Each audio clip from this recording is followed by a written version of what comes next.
The San Jose Sharks have a massive addition at 33, then fill out the rest of the draft with some really nice pieces.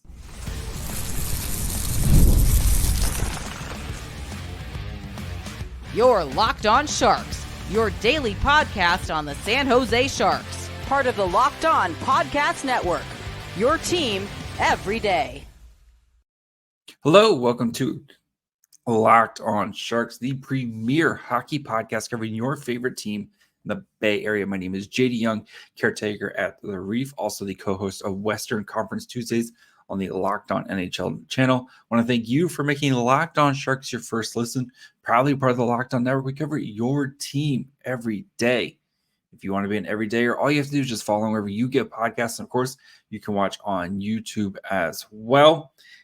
And today we are diving into the Sharks' second day of the draft here, looking at rounds 2 through 7, see the pieces that the Sharks add, and you have to keep in context, right?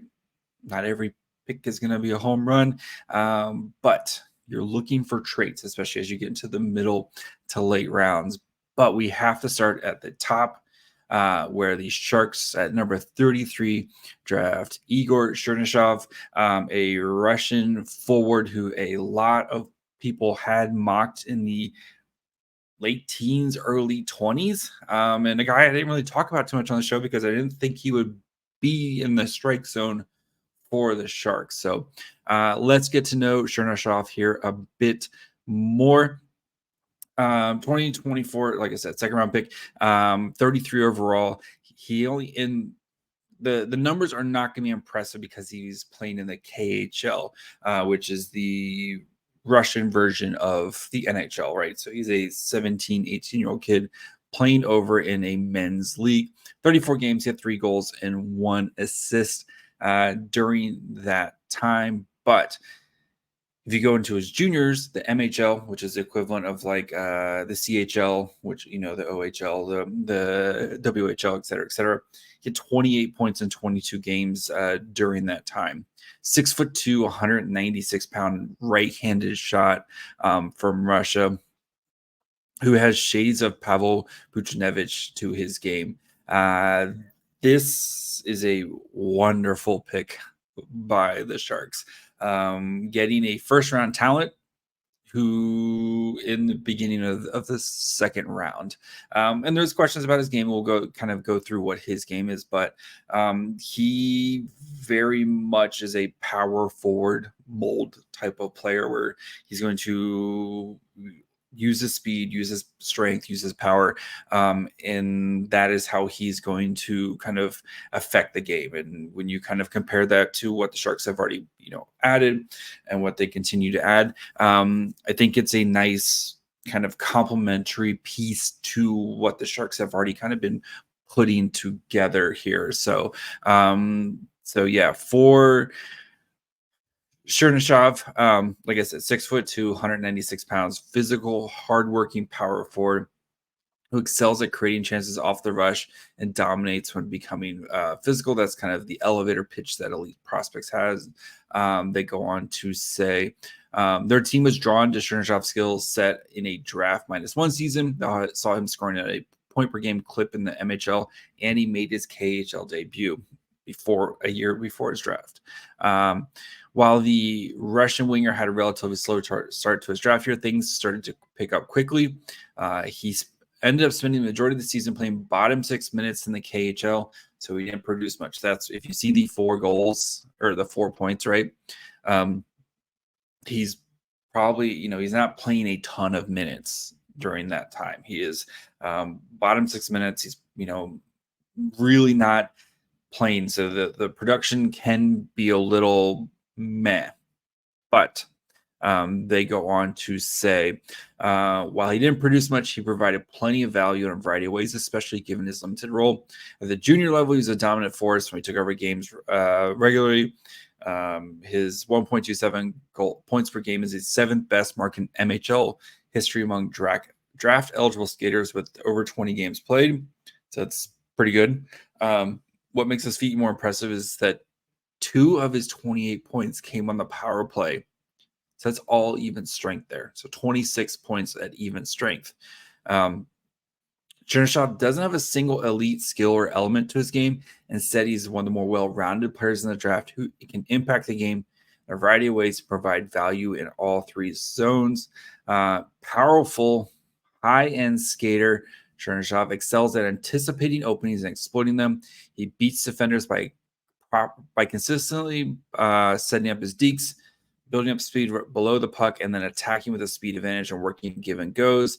He's often direct, but a rather advanced delay game that can pull out when the situation calls for it. So the KHL, though, he provided that he's more of a well-rounded player in the class. Many players who are puck dominant in juniors, this is always a big problem, right?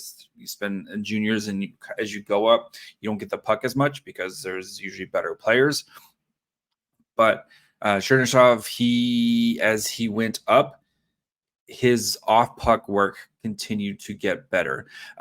He adapted and learned to use his skills a little bit more, like using his physicality, using kind of his those type of skills, right? When he doesn't have the puck, he pushes the pace, drives the net, throws his weight around, gets pucks off the wall, works hard on the back check, and creates turnovers, extend possessions in the offensive zone. It's not like you can have occasional offensive highlights too. He's very much like in the NBN, the Michael Brandstad-Nygaard type of role, but he kind of has the middle 6 with potential to maybe be a top 6 type of player. But again, you're getting this type of player in the second round. This is a great pick, right? And as you see what the Sharks have put together here, this prospect pool, which you could argue is definitely one of the best in the NHL, and you could argue it is the best. I would say the goaltending it's very much its weak point, but among the forward group, there's not many prospects pools that have as good a forward group as the Sharks have here. So, but I think though with this pick, again, you're giving something different, and we've noticed now with a couple drafts with Mike Grier is he does love that size, right? If you're supremely skilled, and he'll definitely pick, as Will Smith and Celebrini, who are both supremely skilled, not as big as other guys, but if it's kind of a close, he's going to go for the size, and that makes sense, especially when you have, Will Smith and Celebrini and Eklund, who are a little bit on the shorter side here. So, but Chernyshov feels like a home run type of hit, especially in the second round when a lot of people had him as a potential third round. So he was there at the, doesn't understand English, had to have a translator. So, definitely he kind of talks about he expects to be a first round player, but it was he said devastated, or at least the translator said devastated that he wasn't a first round pick. But he's going to work hard and be do everything he can to get to the NHL. I expect him to be, I think he's over in Russia for at least 2 seasons, 24-25. So maybe only 1 season, unless he signs a contract extension. At least this is from Elite Prospects. So for his path, I kind of expect him at least 1 more season over in the KHL. And then he can come over and play in the AHL. He can play in the AHL basically as soon as he wants, since he is 18 already.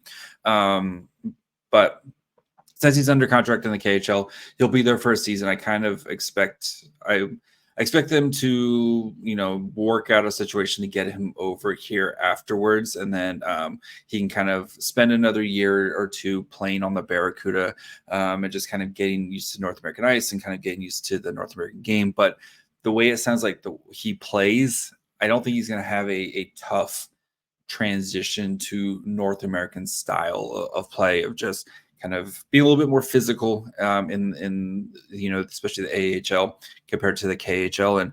And I think he's going to be a really nice fit for the Sharks going down the line. So we'll look at some of these second round picks here that the Sharks added. They added a couple guys, another second round pick and a third round pick here. Is added a couple guys, and we'll look at some of the late round guys and kind of see the trends and see some of the roles that these guys might fill. So we'll get to that here in just 1 second. Passion, drive, and patience, the formula for winning championships, is also what keeps your ride or die alive. eBay Motors is everything you need to maintain your vehicle and level it up to peak performance. Superchargers, roof racks, exhaust kits, LED headlights, and more. Whether you're into speed, power, or style, eBay Motors has got you covered.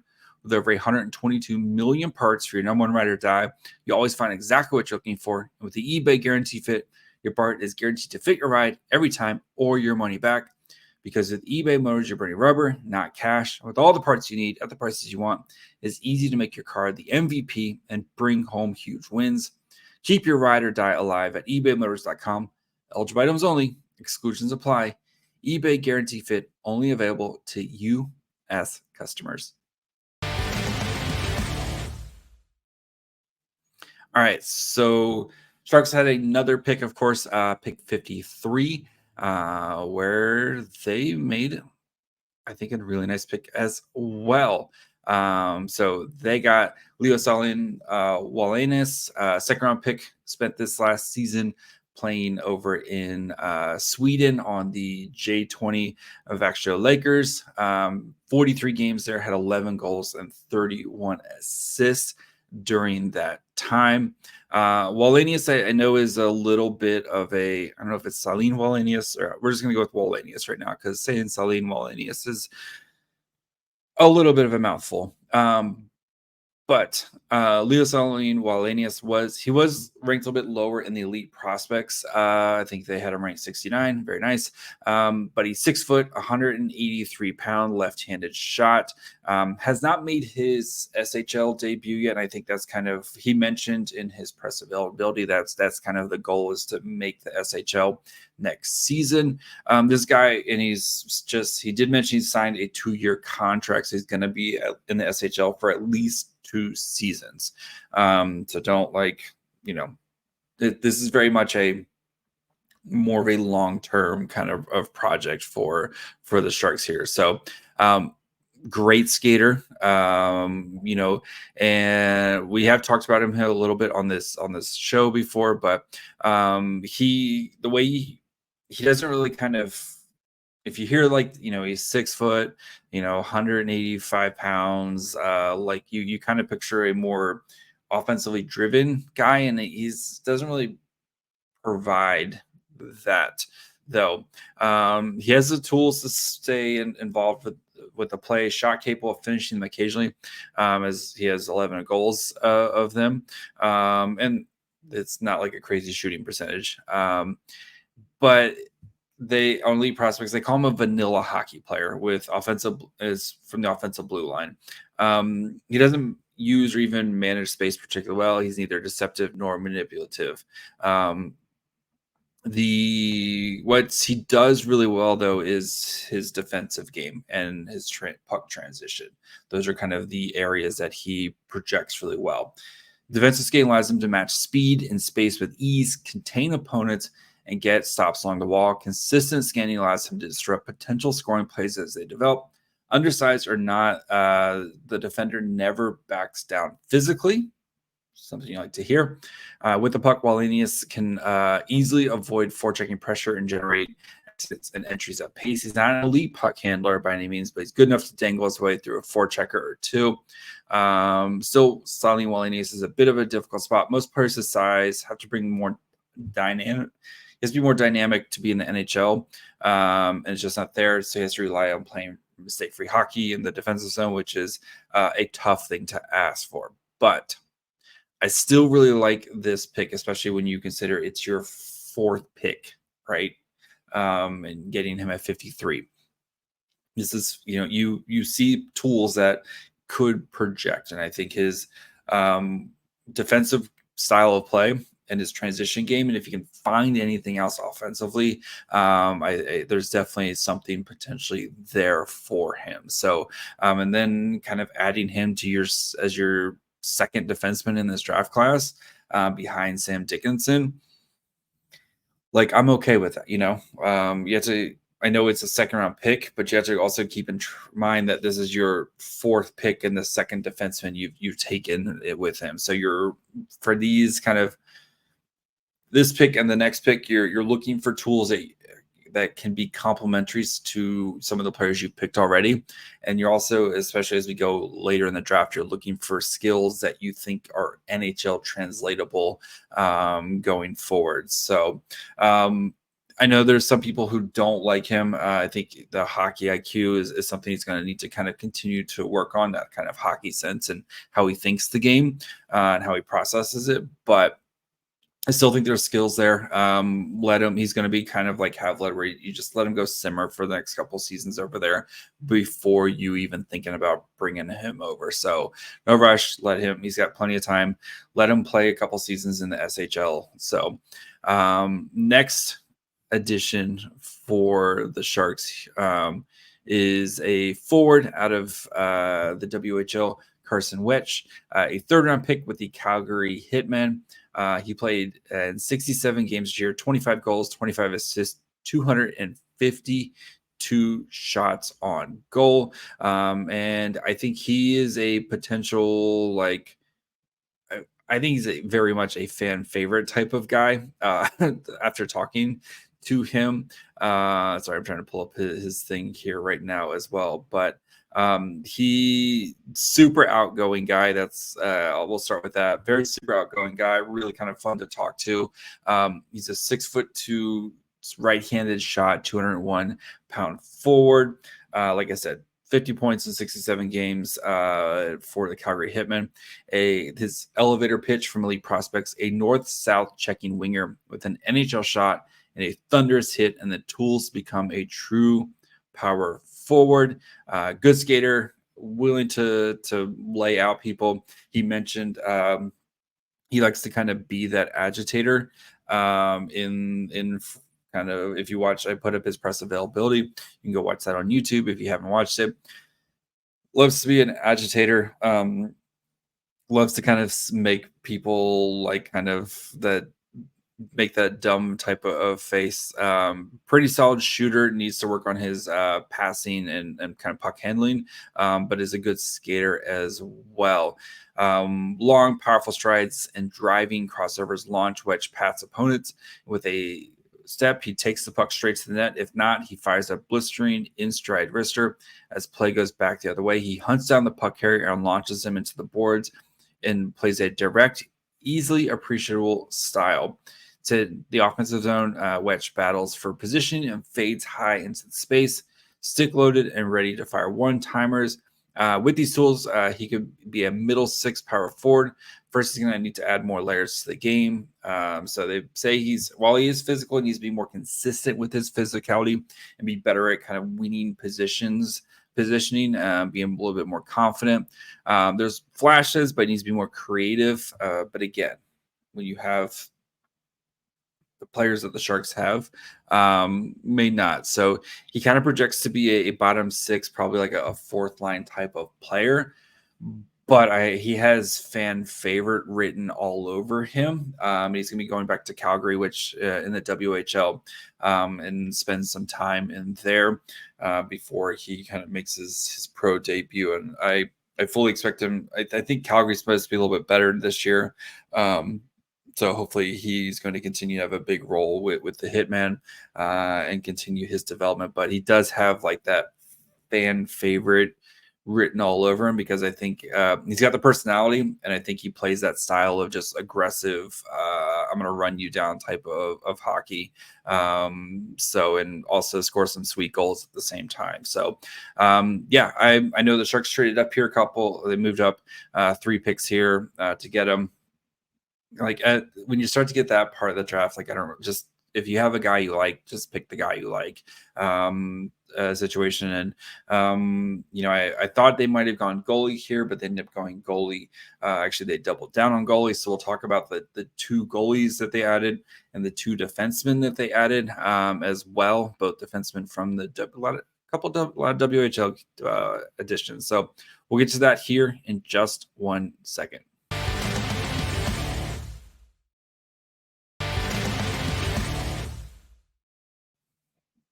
All right, let's continue. So we'll go a little bit quicker with these guys here and kind of just talk about some of the traits and what the kind of the expectation for them is. So the Sharks drafted one of 2 goalies, Christian Kirsch. Drafted him in the 4th round, played in Switzerland last year, played a bunch of games, 30 games, had a 232 goals against average. They don't have his save percentage for some reason, but he is actually coming over to the U.S. to play in the USHL before he goes to UMass. So as with all goalies, who knows with them, because they're all voodoo at some point. But no, he very honest kid. Kind of hearing from him. He's 6'4", 190 pounds. Says he tries to model his game off of Connor Hellebuck. But very honest kid. Kind of talked about how he expected to be picked kind of in the 4th round. It was very honest that he'll get some polish there when it comes to the interviews. But I think, though, coming to America, and he's going to be playing a bunch of games in the USHL. He played a bunch of games in Switzerland, and he's probably going to play a bunch of games in college. So as with all goalies, you're hoping for some of the traits for him. And I think the size and the athleticism is what you're kind of hoping for. And playing in North American ice now will be I think a big kind of help for him. So that way you don't really see the transition from him. So his scouting report says so he's moving to, like I said, moving to the USHL. Move will not only help him just before heading off to play NCAA, but it also serves as a chance for scouts to get a longer look at him. Didn't get passed over. His big body comes from a few while trying to maneuver around the crease, but he makes up for clean footwork, strong edge work while getting down in the butterfly. Developing more patience with the games while the game speeds up is going to be crucial going forward. He already is a very slide happy when the puck is carried through the middle of the ice instead of holding at edges. As the game speed ups around him, he'll kind of drops in the butterfly a little bit too soon. So his physical skills will need a lot of refinement, but there's plenty of work to be done. But with great size and a framework of skills, there's no question Kirsch can turn into a goaltender that sees NHL time. So again, goalies, you and I know we've seen goalies come from nowhere. We've seen them come from everywhere.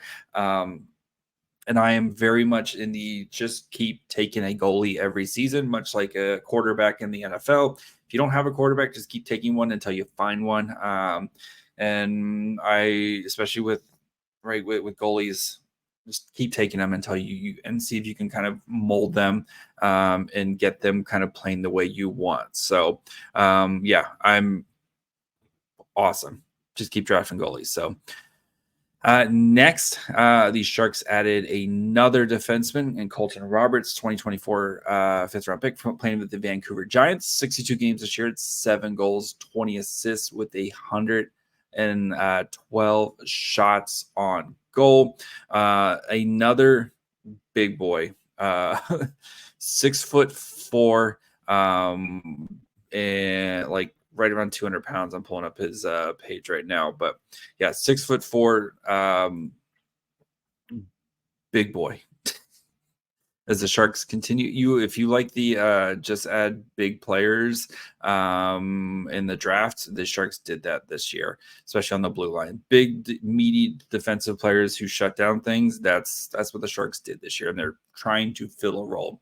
But yeah, 6'4", 184 pounds, right-handed shot, 27 points in 62 games for the Giants.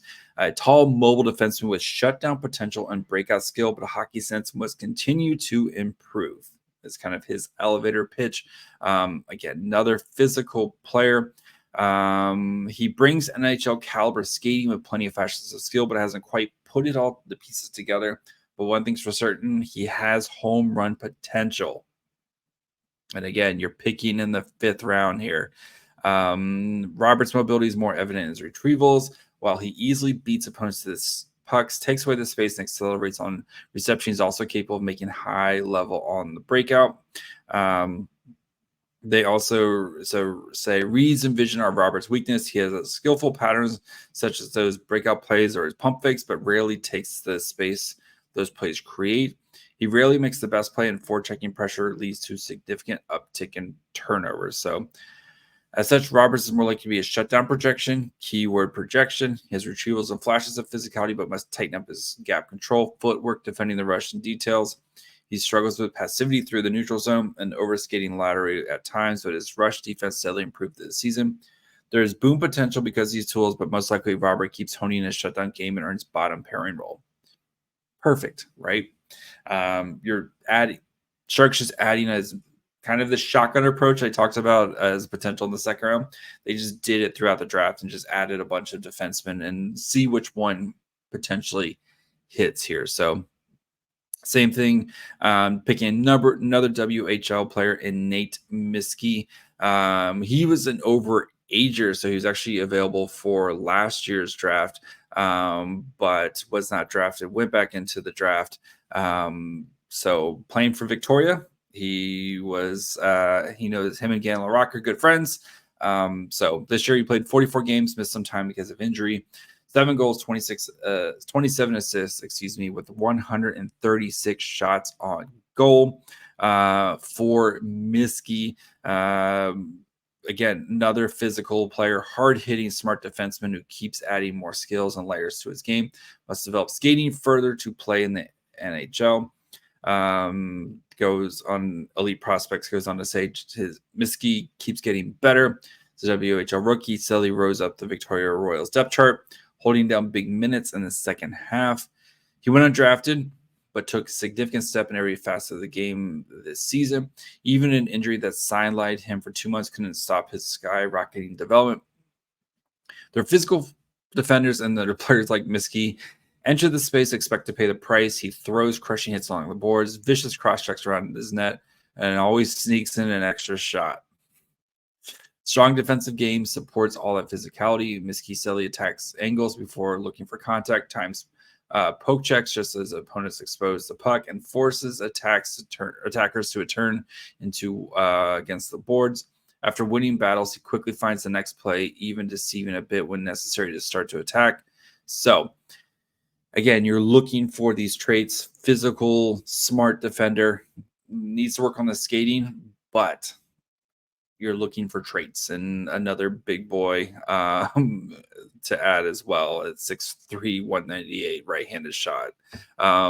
So I think Elite Prospects had him ranked 90th. So and rankings at this point are whatever. So finally, Sharks added another goalie. Yaroslav Korostelyov. I'm sorry. He played in the MHL. So he played 6 games with SKA St. Petersburg. I think he got traded from another team as well, where he played a little bit more, but 216, 9 goals against, 936 save percentage in the MHL. Again, just with these guys, you're looking for projects. I'm going to trust them to try to find a goalie from somewhere. I really don't have much else on him, but he's going to be playing with SKA St. Petersburg. They're one of the premier Russian teams and systems. We've seen a bunch of players come through that system. So you're just taking dart throws on guys you like with the talents. He's 6'2", so a little bit shorter compared to some of the other goalies that we have seen the Sharks take. 6'2", 168 pounds.